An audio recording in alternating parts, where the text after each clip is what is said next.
Hi mga langga! Kumusta kayo dyan? So it's me again, Langga of Langga Instinct Vlog. So kumusta kayo dyan mga langga? Nagwa-vlog po ako ngayon kasi sobrang mingo kay tanan rin mga langga. Ako lang yung mag-isa dito. Hindi, kami lang dalawa ni Spins. Si Papa ay nasa kanila. Si Instinct po ay nasa bayan. So, gimingaw ko mga langga. Kaya naisipan ko na mag-vlog na lang, no?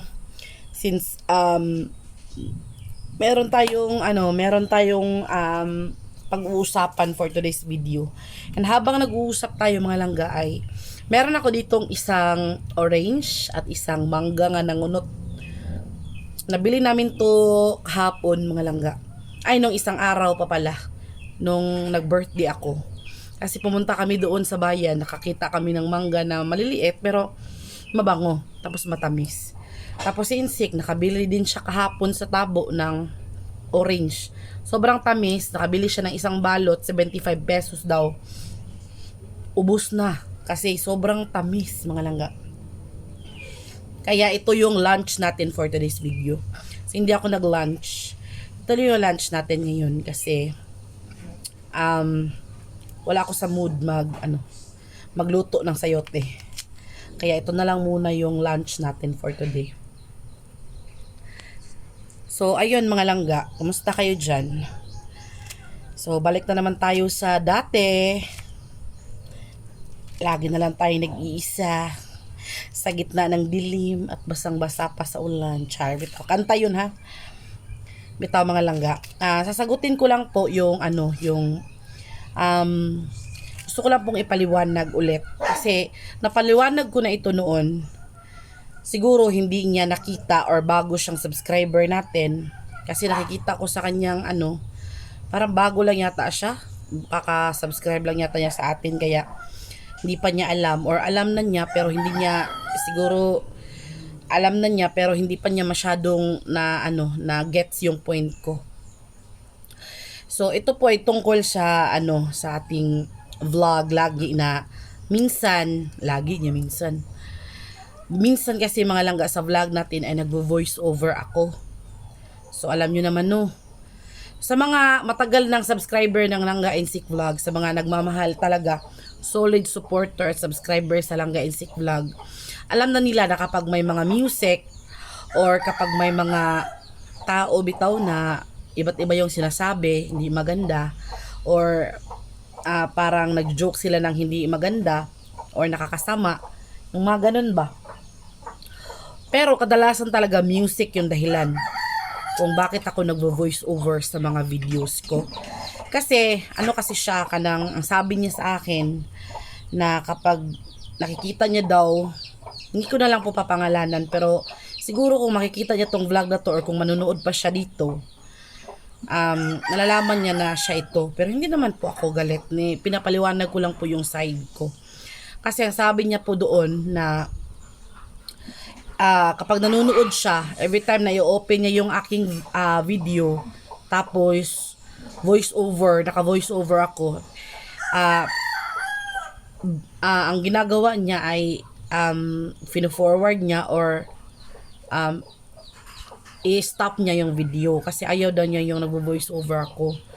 So, ayun, since sa subscriber natin siya, manonood natin siya, kailangan nating ipaliwanag sa kanya. Or kailangan nating sabihin sa kanya yung dahilan talaga kung bakit. So, napaliwanag ko na sa kanya sa comment yung side ko. Pero mas maganda talaga kung sagutin natin siya sa pamamagitan ng vlog. Kasi, kanang viewers din natin siya. Mahal din natin yung tao na yun. Kaya, pamilya din natin yung part yun ng family natin sa Langga Insik Vlog. So, karapatan niya na sagutin yung kanyang tanong or sinasabi. So, yun. Ang rason po kasi, ma'am, kung babae ka man o malalaki, kain tayo ng ang tamis. Baka sabihin nyo mga langga, bakit may kulay yung kuko ni langga? Nagkulay-kulay kami kasi nakabili kami ng isang kulay ng nail color ba bago kami umuwi. So para biyo-biyo sa gamay. Nagkulor-kulor mi kami tatlo, ako, si mama, si Muna. Ako lang walang walang kuha-kuha ng nail cutter lang yung gamit ko. Tapos yung yung pang linis ba. Wala na kuha-kuha kasi ayaw ni mama na kukunin yung kutikol. Mas lalo na ako, baka mahubag ba. Baka may infection, delikado. So yun lang, kiss lang. So yun. Kaya pero matatanggal din naman to, maglalaba na kasi ako bukas. Kaya matatanggal na to.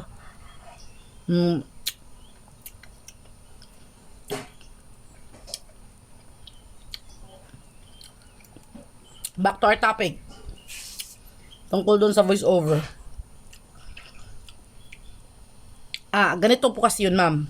Nagvo-voice over po ako kapag may music sa paligid. Lalo na kapag mga bagong music. Kasi kahit nga hindi bago, kahit mga old songs na nagpapa-music sila, hindi talaga pwede. Kasi super duper sensitive si YT. So, yun, YouTube. Super sensitive po sila. Meron po talaga silang tagapakinig kung meron mang music. Kasi, naranasan ko one time na ang layo ng music, malayo talaga siya. Pero, nagvi-video kami, tapos in-upload ko agad. Yun.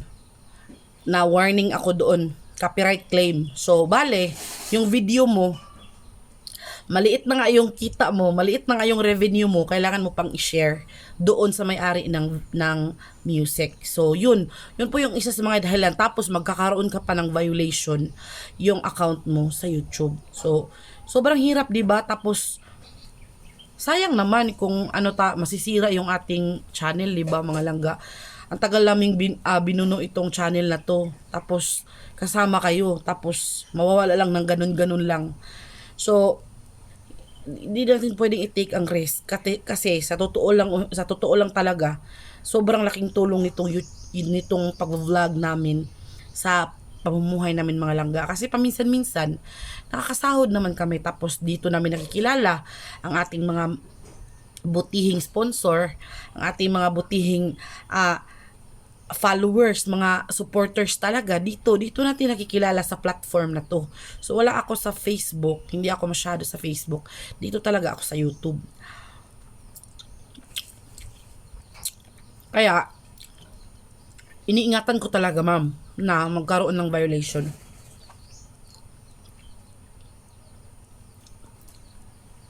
Kaya sa totoo lang, ma'am, maniwala ka man o hindi, ang hirap din mag-voice over. Ayaw ko nang mag-voice over, mga langga. Kasi sobrang hirap. Mag-iisip ka. Kailangan malakas ng pick up mo. Alam mo kung ano yung nasa video. Hindi din madali. Kung ako yung papipiliin, gusto ko yung original video talaga. Yun yung ipapakita ko sa inyo. Ipaparinig ko. Kasi, mahirap mag-voice over. Ang hirap kaya mag-voice over. Mag-iisip ka pa kung ano sasabihin mo na akma doon sa video. Kaya kung ako yung masusunod, maganda din yung original talaga na sounds. Ang problema lang, iniwasan natin na magkaroon nga ng violation. Pangalawa, una yung music.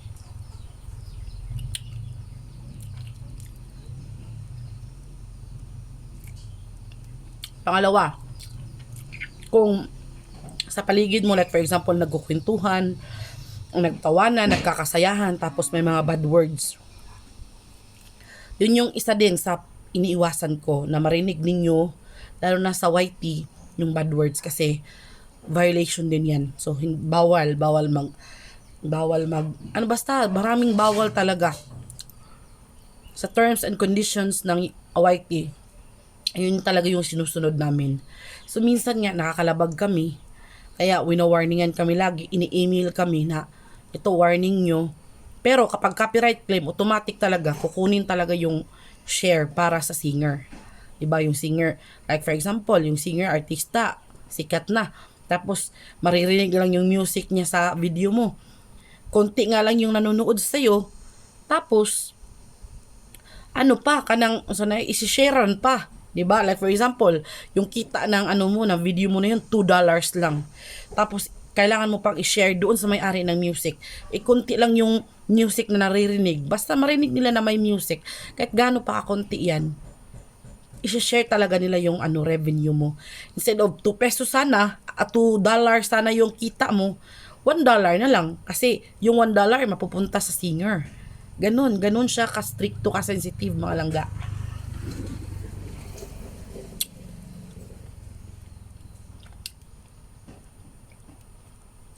Kaya iniiwasan talaga natin na magkaroon ng violation.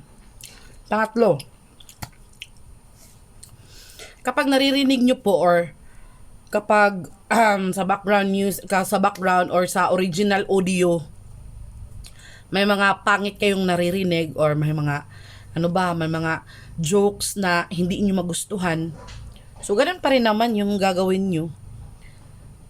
Pupunahin nyo, magbabash kayo. So kung hindi nyo man ibabash, pupunahin talaga. So ang mabuti na lang, mag-voice over na lang ako. Nakikita nyo naman yung kaganapan. Kaso lang, yung original video, yung original audio talaga, hindi nyo marinig. Yung mga usapan, yung mga ganun. Basta, mahirap din kasi mga langga kung kukunin ko yung audio. Bali, i-mute ko siya. Tapos, i-upload ko lang siya ng walang voice over. Pangit din kasi, din kayo, magtatanong din kayo, kung ano nangyari dyan? O bakit ganun siya? O bakit nag-ano siya? Yung ganun. Mga ganun ba? So, yung pag-voice over, nakakatulong din kasi pinapaliwanag ko doon yung kaganapan sa video. Yung ganun ba? Yun po yung punto ko, ma'am. So, sana naman, sa mga, hindi lang po sa'yo, sa mga nagtatanong po kung bakit nag-voice over ako. So, yun po yung mga dahilan. Yun po yung 3 dahilan, mga langga. Mabigat na dahilan po yun, lalo na yung music. Yung mga bad jokes, mga ganon, kahit para sa aming jokes lang, pero kung naririnig nyo, mapapasama naman kami. So, pupunahin nyo na naman na, ay, ang pangit naman ang sinasabi nila, ay, nagmumura pa, yung ganon ba? Alam nyo naman na, hindi lahat ng mga viewers natin ay open-minded sa mga jokes na ganon. Meron talagang sensitive din. 'Di ba? May mga sensitive, hindi yung tao ay hindi kasi katulad eh. Hindi tayo magkatulad, hindi tayo pare-pareho. So iba-iba tayo ng behavior, iba-iba tayo ng ugali. So kung ang iba na makakasakay sa jokes, kung i-upload ko yung video with original audio, hindi ko i-voice over, tapos may mga maririnig kayo dong mga bad jokes, mga green jokes, mga murahan, mga ganun. Kasi yung murahan ngayon is parang normal na lang, 'di ba? So, sabihin nyo na naman na, ay, ang pangit naman yan. Ay, bakit ganun? Ay, ano naman yung sinasabi ninyo? Ganun. So, hindi ko na alam kung anong gagawin ko. Mag-voice over ako. Either daw, isa-stop niya yung video or i-forward niya yung ganun. So, kaya sinabi ko na lang sa kanya doon sa comment ko na, you can watch other videos, ma'am. You're free. You're free to watch. Kami, malulungkot ako na malulungkot ako na mababawasan yung ating viewers, pero hindi naman natin pwedeng ipilit sa kanila yung ayaw nila. So ayaw nila ng voice over ko eh. Hindi nila gusto yung boses ko. Kasi minsan nga ayaw ko din sa boses ko kasi parang brusco ba, malaki na brumbado. Pero ganito talaga yung boses ko, ma'am, yung speaking voice ko. Pero kakanta na lang po ako para hindi kayo mabubwisit sa akin. Juicy. Napakasarap at napakatamis, mga langga. Sayang. Isa lang yung nabili ni Insik. Tapos binigyan ko pa ng 2. Ano siya eh? 8? Ay, 7. Mga regular size lang. Binigay ko pa 2. Tapos kay Insik, kahapon kinain niya 2, tapos kumain siya kanina. Ito lang yun sa akin. Naisip ko kasi i-vlog ko, tapos umiiwas din ako sa sweets.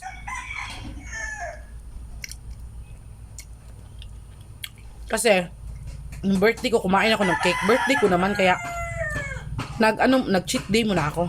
So sa lahat pala na mga nagpapaabot ng kanilang greetings. Thank you very very much. Sobrang saya ko nung birthday ko. Malungkot man ako kasi wala sila mama dito tsaka si Muna. Pero masaya na lang din ako kasi nandyan kayo, maraming nag-greet sa akin sa Facebook, dito sa ating channel. May nagbe-message sa akin. Grabe, doon ko na nalaman talaga na sobrang dami nagmamahal kay Langga at kay Insik, no? Kaya sobrang thankful and grateful pa rin po ako. Kahit hindi pa tayo magkakilala in person, pero minahal nyo na talaga si Langga at saka si Insik. Yung pamilya namin, si Mama, si Papa, si Muna, yung mga pamangkin ko, parang anak ko na rin yun. Kaya nga, paminsan-minsan, mapapaiyak pa talaga ako mga Langga hanggang ngayon. Alam niyo naman na medyo matagal-tagal din nagstay sila Mama at si Muna dito. Magsi 6 months silang dito, nagstay dito mga Langga. Sa lahat ng sulok ng bahay namin, nakikita ko si Muna, naririnig ko yung boses ni Mama, mga tawanan namin, mga jokes, mga kwentuhan, minsan sagutan, yung ganun. Normal naman po yun sa pamilya na magkakaroon talaga ng misunderstanding. Pero ang importante at the end of the day, marunong tayong tumanggap ng ating kamalian at marunong tayong mag-sorry. Ako naman po mga Langga, paminsan-minsan talaga papapatid yung PC ko kasi alam nyo naman si Mama ay parang sobra na din siyang luuran ba kung nga na nasa Tagalog, batampuhin.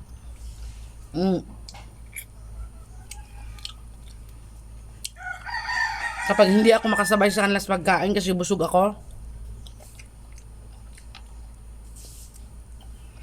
lalo na kapag nafe-feel ko na nag-crave talaga ako sa kanin mga Langga, hindi ako sumasabay. So ayun, magtatampo na yun sa akin mga Langga, hindi na yun iimek, magkukulong na yun sa kwarto, yung ganun ba. So minsan lalo na kapag gutom ako tapos hindi pwedeng kumain ng marami kasi nga on diet tayo, char.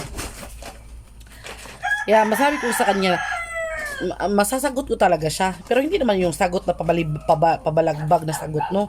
Yung mga pinapaintindi ko lang sa kanya na I'm doing this for myself. I'm doing this for my own good.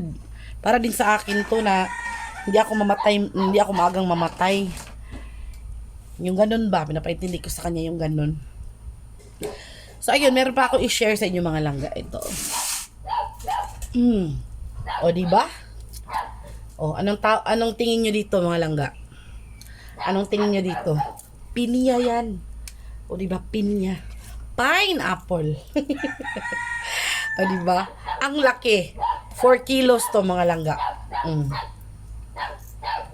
May nagtitinda kasi kahapon. Umuwi daw sila sa kanilang barangay, kabilang barangay. Malayo dito sa Agsuaw. Sa tinatawag nilang barangay Tumugpa. So sobrang layo at bukid talaga yung sa kanila. Tapos may dala sila mga pinya since Tabo Day kahapon. Nagtingin-tingin ako doon ng mabibili. Nakita ko, meron pang mas malaki dito mga Langga. May 6 kilos pa. Kaya so mas may malaki pa dito mga Langga. 6 kilos yun, ito 4 lang. Hindi pa siya masyadong hinog. Pero hinog na daw siya, pwede na daw siyang kainin. Kaso lang, medyo hilaw-hilaw pa nga. Medyo pa siya, hindi siya kuan ba. Pero ayoko nung hilaw, maasim-asim. Gusto ko yung matamis talaga, yung juicy. So kapag ito daw ay hinog na, sobrang tamis daw nito at sobrang juicy. Maraming tubig ba. So kaya papahinugin natin to mga Langga. O diba? Ang bango. Tapos hindi talaga mamata siya. Ngayon lang ako nakakita, na-amaze ako. Ngayon lang, ang mura pa ng kilo mga Langga. Binayaran ko to 80 pesos lang. 'Di ba? Oh, 'di ba? 'Di ba? Oh. Ang laki, malaki pa sa mukha ko, malaki yung mukha ko pero ang laki na. Pero yung 6 kilos mga Langga, grabe. Hindi na makita yung mukha ko nun. Grabe, ang laki. Oh, 'di ba? O, diba? Mga Langga. So, sino dyan ang manghingi? Kay, bibigyan ko kayo, hahatiran ko kayo dyan, mga Langga. So, rest muna natin to. Agay, kaya grabe ka. Abog at, oy, oh. O, kinilo ko siya mga langga. 4 kilos talaga siya. 4 kilos mahigit. 4 kilos plus. So, yun mga langga. Sana nasagot ko yung katanungan ni Madam, ni Ma'am. At sa mga iba pang nagtatanong dyan, kung bakit ko vino-voice over yung ibang mga videos ko. So, sana naintindihan nyo. At, yun, sa Facebook naman po ay unti-unti na po ako nag-upload doon ng mga short videos. Pero yung mga short videos na ina-upload ko doon ay yung long videos na sa YouTube. So yung maliliit lang, kinuha ko lang yung mga maliit na part ng videos at ina-upload ko sa Facebook. So sana po mag-follow din po kayo, pero ano doon, Bisaya yung ano ko doon, yung sinasabi. Yung sinasabi ko doon. So, ayun na mga langga, no? Maraming salamat sa inyo. Yun nga, sa, yung matataas na videos ay nandito sa YouTube at yung mga maikli lang na videos ay pinapost ko sa Facebook, pero Bisaya po yung ano ko doon, yung salita ko doon. Kasi, kadalasan sa mga followers ko doon ay Bisaya eh. Pero pwede naman na magtagalog ako next time sa pero voice over po yun ha, baka si Ma'am mag sa akin tapos voice over pa naman yun kadalasan doon mga langga. So ayun, sa mga hindi pa po nakapag-follow sa aking Facebook account, Langga MJ Mabala, please po i-follow nyo po ako kasi po sobrang laking tulong. So baka kasi nasa 3,000 na yata yung followers ko doon, char. Ang liit pa lang. Pero okay lang. Ang importante ay paunti-unti lang naman. Ito nga ang YouTube namin ay paunti-unti lang. Tagal, nasa 1,000 pa lang. Tapos umabot ng 2,000. Hanggang ngayon, nasa mag 7 na ba? O ano ba? So yun, sobrang salamat talaga na nandyan kayo para sa amin ni Insik, no? Sobrang laking tulong, laking pasasalamat ko kay Lord kasi nandyan kayo, nandito tong platform na to, sa magitan nito ay nagkaroon tayo ng pamilya, kahit hindi tayo nakikita-kita, pero at least pamilya tayo mga langga. So, ayun, hanggang dito na lang. Sana nasagot ko yung tanong mo, Ma'am. Sa mga nagtatanong din kung bakit ako nag-voice over, yun po yung rason. Sana po, maiintindihan nyo po yun. So, thank you so much, mga langga, and God bless po sa inyo lahat. Bye! Mwah!